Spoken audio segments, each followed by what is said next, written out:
Let's go to our next candidate, Mr. Roberts. And our next candidate that we think is definitely a name to keep an eye on if you're Notre Dame fans is Andy Ludwig from Utah, excuse me. Obviously, the last 2 years, Utah has been the Pac-12 champ, and a guy that, number one, Ryan, when you talk about what is his scheme, you break down his film, he's a pro-style guy. It would be a relatively seamless transition. There's some concepts he runs that Notre Dame doesn't run. There's a lot of stuff that they run that's similar to what he does. Running the football-wise, one of the things that we've talked about on the show, actually might have been on the CFB Nation show, but how I love the run game he put together against USC. It's what we were begging for Notre Dame to do. Instead of just running do all day, mix it up inside and outside, keep them off balance. And that's exactly what he did. They ran inside zone, they ran stretch, they ran outside zone, they ran misdirection, they did wildcat runs. They really kept USC off balance in the run game and were really able to punish them in the run game, which then set up a lot of big play action shots that he took. So schematically, Ryan, I think the fit would be pretty seamless for Andy Ludwig, who's on the older side of it, right? But you're talking about a guy you're bringing in to say this guy can get you where you need to go, like now, in my opinion.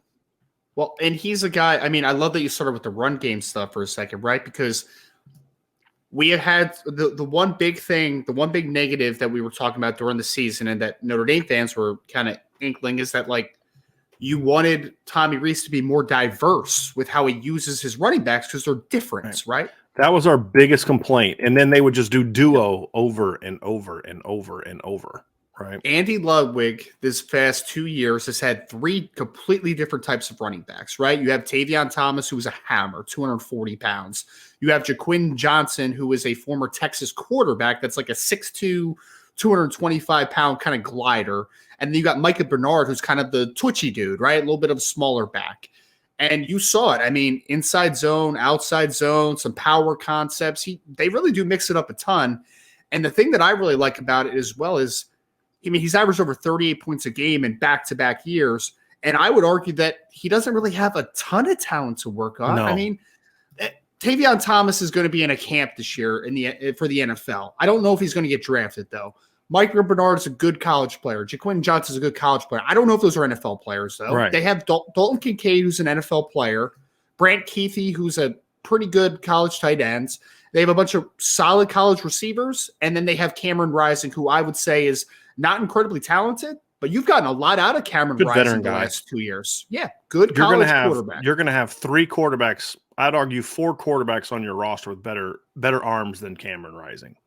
Exactly. I mean, that's what I would say. So if I look at them and say, if I look at this offense that Utah's had over the last couple of years, and I say, Andy Ludwig got that out of that offense with the talent that he had, I mean, I would think that a guy like him would be licking his chops to want to work with some of the talent that Notre Dame has, right? So he's a person for me that I think is diverse with how he attacks. He runs the football at a high rate, over 216 yards, I think, each of the last 2 years per game. And he is a person that also understands that there's different style you need to play in certain situations. Like you mentioned the USC game where it's like, we need to play this style to slow this team down a little bit, right? We need to get down and dirty. We need to run the football. And he recognized what they're not good at. Exactly. And he went right at it. He took advantage of it. And it wasn't just, we're going to do what we do. It's, here's where they're not good, and we're going to use what we do well to exploit it. And, you talk about one of the criteria was there has to be a seamless transition.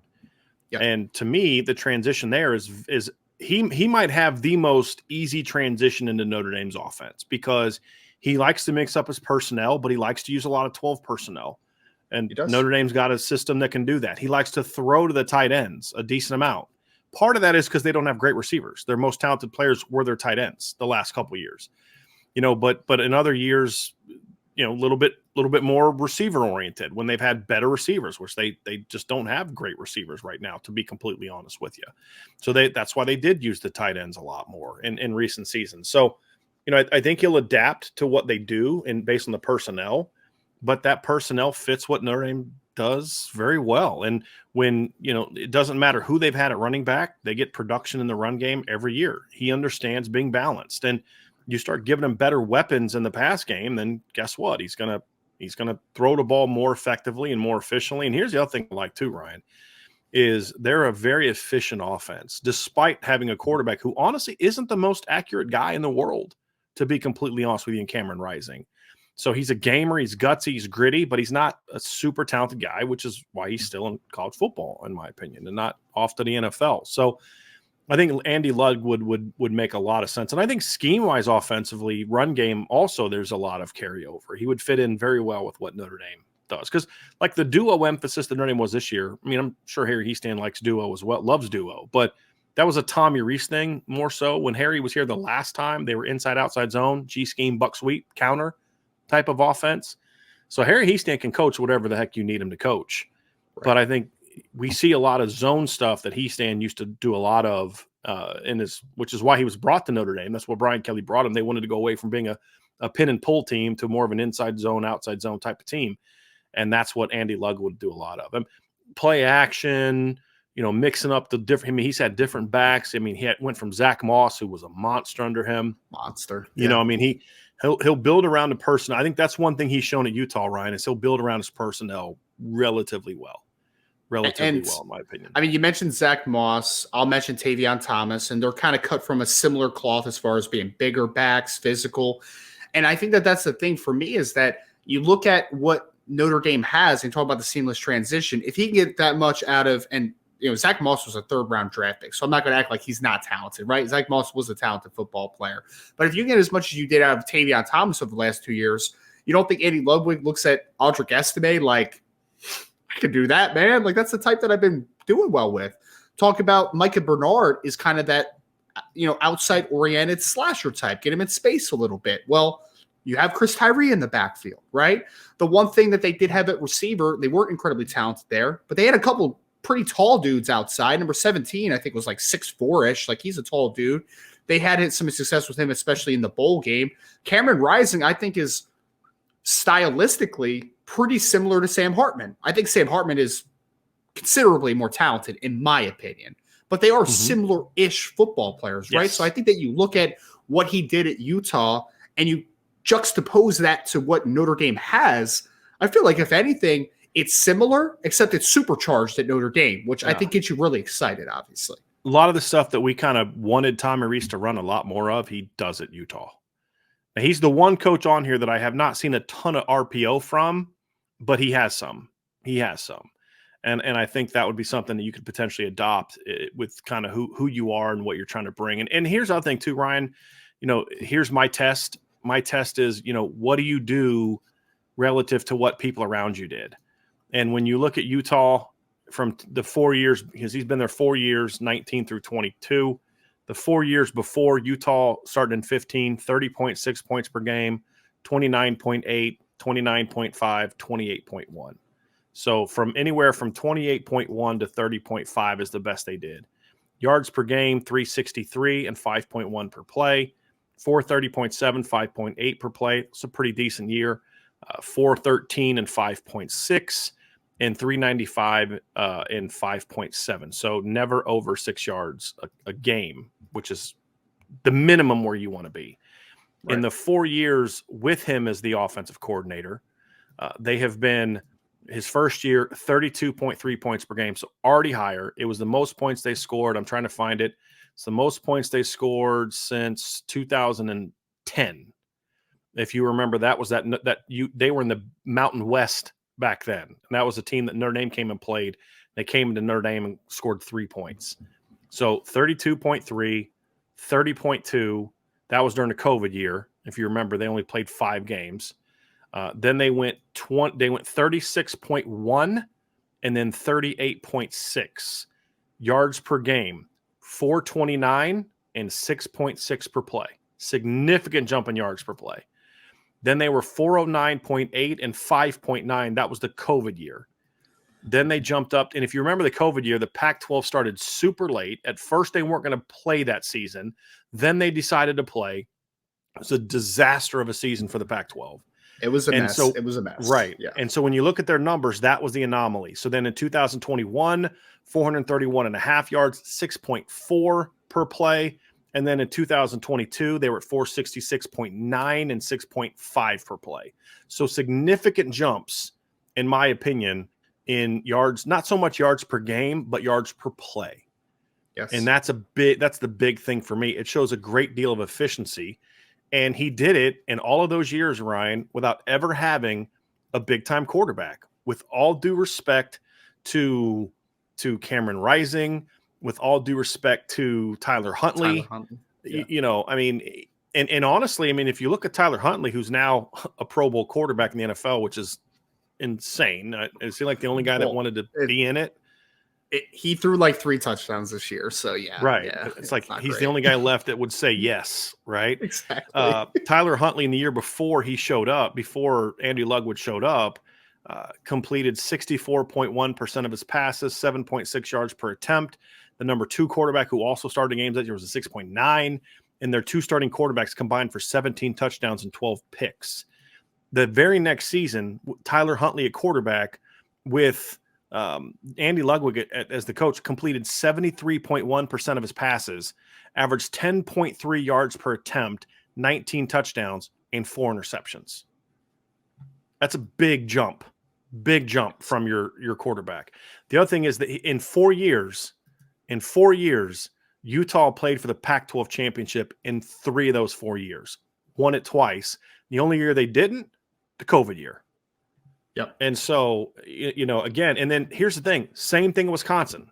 He was the offensive coordinator of Wisconsin in 2013 and 14. And in 2012, they averaged 29.6 points per game. And his 2 years there, they jumped up to 34.8 and 34.6 in those 2 seasons. And they had Joel Stavey at quarterback in all 3 of those seasons. So you had the same quarterback in those years, and then they ran the ball a ton. Those teams ran the ball a ton.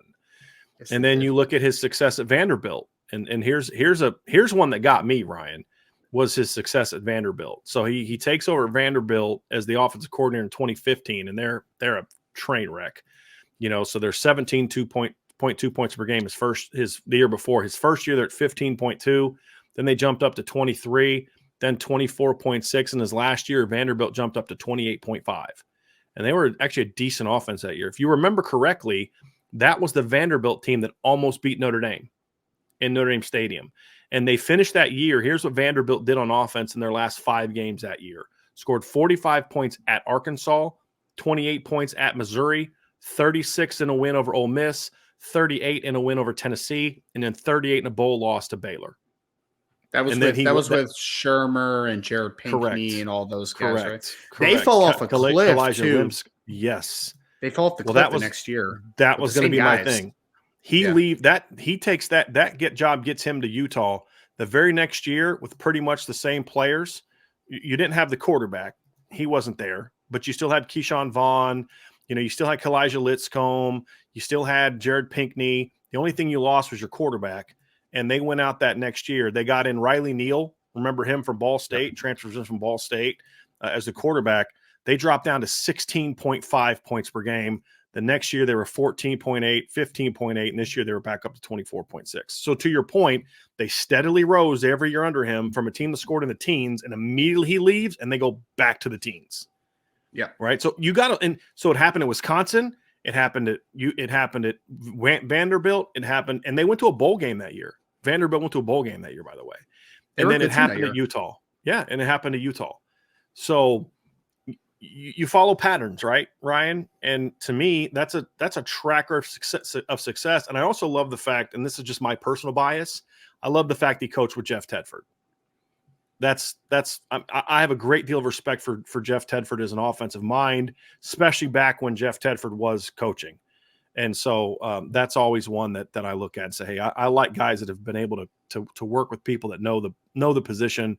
And obviously he had some opportunities to work with him there. So he also was with Urban Meyer's offensive. No, he was the guy it was Urban Meyer's last year at Utah was 2004, right? So he was the guy that he replaced them that next year when Kyle Whittingham came in, and he was able to be there. But I believe he was at Oregon from 02 to 04. under Mike Bellotti. And so, again, you're talking about who has he worked with, Ryan? Who has he been groomed under over the years? He's worked with some pretty good coaches, and been a part of some pretty good teams. So, and I think he's really evolved, and his offense does good. And somebody asked what position he coaches. He's coached a bunch of different positions. He's coached quarterbacks. He's coached receivers. He's coached tight ends, but he's predominantly been a quarterbacks coach during his tenure. So that's the Andy Ludwig resume.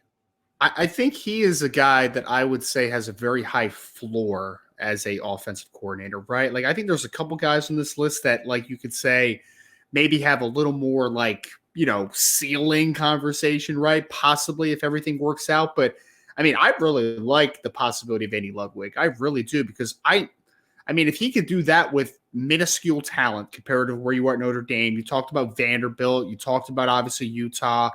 Wisconsin.